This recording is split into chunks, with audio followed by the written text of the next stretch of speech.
In question period today, the Liberals were grilled on 3 of their latest scandals.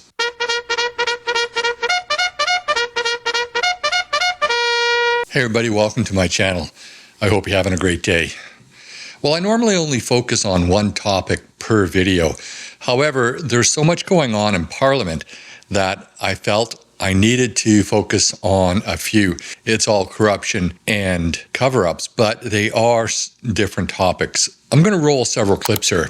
The first one is going to be on the carbon tax, and there's a secret report out there which the Liberals are trying to cover up. And Poilievre and the Conservatives, they want that information made public. They want it released, and for good reason. It would appear that the information in that secret report that was from the Liberals to the parliamentary budget officer indicate that the Conservatives were right, that the Liberals were in fact lying to us about how affordable the carbon tax was, that the rebate would give us more money back than what we spent. So that's interesting. The second one is about a parliamentarian, a minister, in fact, who owns a company, and he is getting government contracts by fraud. So there's been some back and forth on that in Parliament today. And third, we're going to talk about something that I addressed in a video a couple of days ago, and that is the National Security and Intelligence Committee of Parliamentarians and what their report found. In Parliament today, essentially the 3 opposition parties grilled the government, and 2 of them, LeBlanc and the Conservatives, they want the names of the parliamentarians who are named as potential treasonous members of Parliament who are working with foreign governments. They want those names revealed. So we're going to watch some clips on that, and we're going to talk about it. So I'm going to roll the first clip, and then we'll talk a little bit about that before we roll the next clips. So let's get to it. Mr. Speaker, 6 years ago, I said there was a carbon tax cover-up. The government wouldn't reveal the true cost of its carbon tax. Then they published information claiming everyone was better off. Now we find out that there is a secret report showing that with the economic costs considered, the vast majority of Canadians are paying more. Will the government end the gag order, stop the carbon tax cover-up, and release the report? Speaker, the government has put the parliamentary budget officer under a gag order. In fact, I have a copy of the gag order right here, and it says, this is a letter from the Environment Minister to the parliamentary budget officer. The department is providing information that is unpublished. As such, I request you to ensure that this information is used for your office's internal purposes only and is not published or further distributed. They don't want Canadians to know the true cost of the carbon tax. Why won't they end the gag order, stop the carbon tax cover-up, and release this report today? The Liberal defense of the carbon tax is in complete shambles. First, they only want Canadians to focus on the direct costs of the carbon tax and ignore all the secondary effects like smaller paychecks and higher prices, as if Canadians have a choice of which carbon tax costs they have to pay. But now we learned that there's a secret report that does show the true cost. The parliamentary budget officer says that it proves that he's right, that the vast majority of Canadians are worse off paying the tax than any rebate they receive. The Liberals claim that it proves they're right. There's an easy way to settle this. Why won't the government just release the report so Canadians can decide? Their responses here are completely ridiculous. They claim that this report exonerates their position, but they won't release it. This is a little bit like someone who's accused of a crime walking into court saying they have an amazing alibi that proves that they're innocent, but they just can't show it to anybody. Here's the thing, Mr. Speaker, if you won't show your evidence to the jury, you're probably guilty. Why not do the easy thing, release the report, remove the gag order so Canadians can decide? So the parliamentary budget officer revealed in committee that he had a secret report that was given to him by the Liberals, but he's not allowed to reveal that report. He was given basically a gag order, an email that said, you cannot release this any further. It's for your information only. Indications are, from what people can glean from what he said, was that this report is damning to the Liberals, that it will confirm what the Conservatives have been saying, that people are worse off with the carbon tax, that they will not get the rebates that the Liberals are claiming that they will get, or at least the rebates won't match or exceed what they pay in carbon tax, which is what the Liberals are saying. So let's take a look at how Crystia Freeland responded to this. This has been a great week for Canada. Yes. First, the Oilers made it to the Stanley Cup Finals. And then today, the Bank of Canada lowered interest rates. Canada's on a roll, Mr. Speaker. Our plan is working. Seriously, Freeland? This is ridiculous. This shows just how arrogant she is and how stupid she thinks we are. She doesn't address the question. Well, she never does. She has her one talking point, which she feels she can deflect to and give over and over and over again. She responded to Poilievre and other Conservatives the same way repeatedly. I can't make this stuff up. I just don't know how these people got elected in the first place, but to keep their seats, this is their behavior constantly in question period. She does this in committee as well, and she'll even do this in interviews when she's asked a direct question. She'll deflect, and she'll talk about something that is completely unrelated. And that's what she's doing today. That's what she always does.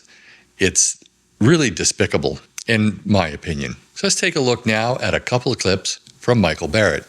The NDP Liberal minister from Edmonton wants Canadians to think that he's not breaking the law, but he was cashing checks from a company that was lobbying his government, and a company that he owns 50% of was winning government contracts using his name as a minister. He's not allowed to do either. Now, in a Global News report this week, text messages reveal someone named Randy at his company was part of a $500,000 fraud. The minister said it wasn't him, it was the other Randy. Of course it was. So, who is the other Randy, and what's his last name? Well, the government House leader wants to hide his member. We're just going to run through a scenario here. What are the chances that the other Randy is just the minister from Edmonton in a rubber nose and a stick-on mustache? I'd say about 100%. Broke the Conflict of Interest Act, broke the Lobbying Act, broke the Criminal Code. We want to know, will the real Randy please stand up? So this mysterious Randy, last name unknown, is a partner in a company that is owned by another Randy who happens to be a member of the Liberal cabinet, a minister.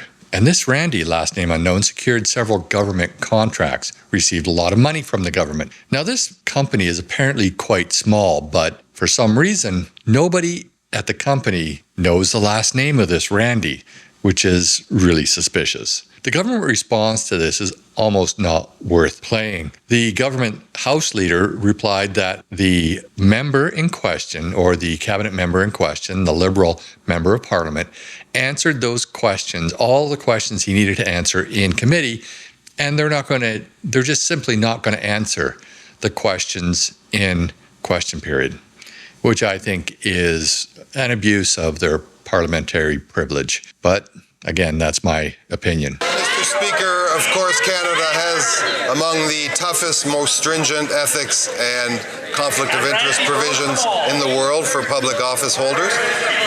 The minister in question appeared yesterday before committee for 1 hour and answered all of those questions. I don't think anybody can look at this and not come to the conclusion that that's clear corruption. So let's now take a look at the last series of clips. The committee indicates there are members of this House that have knowingly worked for foreign hostile governments. Canadians have a right to know who and what is the information. Who are they? The Honourable Member for La Prairie. Mr. Speaker, this is important. The parties need to rise above the fray because among us, there may be members who, knowingly or not, are working for other countries. That is extremely serious. I'm calling upon the Prime Minister and calling on all of the leaders of the opposition parties. If someone among us is under foreign influence rather than representing their fellow citizens, they don't belong here and should leave. What will the government do to make sure that happens? The allegation that there are MPs knowingly working for foreign governments to undermine our democracy is deeply serious. The Prime Minister has known about this since March and has done nothing. Mr. Speaker, the NSICOP report makes clear the Prime Minister was advised back in 2018 of the national security threats against Parliament from hostile foreign states. He was advised that measures in place at the time were not sufficient. He was advised to take further action. 3 times, the senior civil service asked for his approval for action to protect Parliament in December 2019, in December 2020, and again in February 2022. 3 times, the Prime Minister withheld that approval. Why? The report reveals that parliamentarians, including members of this House, knowingly and wittingly assisted a hostile foreign state in Parliament and in our elections to the detriment of the people of Canada. This is shocking. Will the Prime Minister release the names of these parliamentarians? As you can see, all the opposition parties are quite critical with the Prime Minister and the Liberals, as they should be. But only the Conservatives and the Bloc are asking for the names of those parliamentarians who were caught up in this scandal, who were named as essentially traitors to Canada. For some reason, the NDP isn't asking. I'm wondering why. But, of course, that's just my suspicious mind, I guess. Here's the government response. Our government created that committee. We appreciate its work. We value its recommendations. We have always acted to put in place strengthened measures when we receive thoughtful analysis, like we did from the National Security and Intelligence Committee of Parliamentarians, and we'll continue to do that important work. Well, of course, the government response was quite lame. They didn't come up with really a lot of excuses. In another clip, which I seem to have misplaced, they did say that it would affect national security and put assets in danger. And many of you may feel, well, that's a cop-out. I can tell you, though, that it is difficult to ascertain what exactly will give the name of a human source away. So you do have to be very careful with the information that you release. And the police, and I assume CSIS as well, but the police more so because they would be the ones conducting this investigation, they are not allowed by law, they are restricted by law from releasing names of people who are under investigation. They can only release that name once that person is charged with an offense, unless that person is a danger to society, such as a dangerous sexual predator who's been released into an area, or, a murderer who's on the loose or something like that. But in the case of most investigations, they are prohibited by law from releasing that information to the public of who they're investigating. So in this case, the only people who could release the information is essentially the Liberals. They need to declassify it and then release it. Should they do that? Should they not do that? That's up for debate. Now, you don't want to release information that is just intelligence. You want to make sure that it is solid evidence first, which could mean that they have to wait. Now, I think that they should suspend the members of Parliament that are named in that report. Now, of course, they don't have to name them, but once they're suspended, we'll know who they are. Although that doesn't seem fair, because if they are exonerated, their names are now tainted forever. The problem I have is this is so serious, and it affects the security of Parliament. It affects the security of Canada. So Parliament's in danger, Canada's in danger, Canadians are possibly in danger. This affects our whole democracy. So I would say that we need to suspend them. They need to be prohibited from attending Parliament or any of their offices in the capital, and they need to be suspended from voting electronically as well. That just makes sense. Okay, yes, we will know who they are, but that's kind of the price you pay. It may seem harsh because they haven't been convicted yet or they haven't been charged, but I don't see any other way of dealing with this. You can't just let them sit in Parliament. You can't just let them go about their business. Potentially, they are traitors to Canada. But that's just my opinion. I'd love to know what you think. Put your comments down below. Civil discourse is always welcome. And while you're down there, please like this video, share with your friends and on social media. And if you haven't already, subscribe to my channel. And I'll see you in the next video.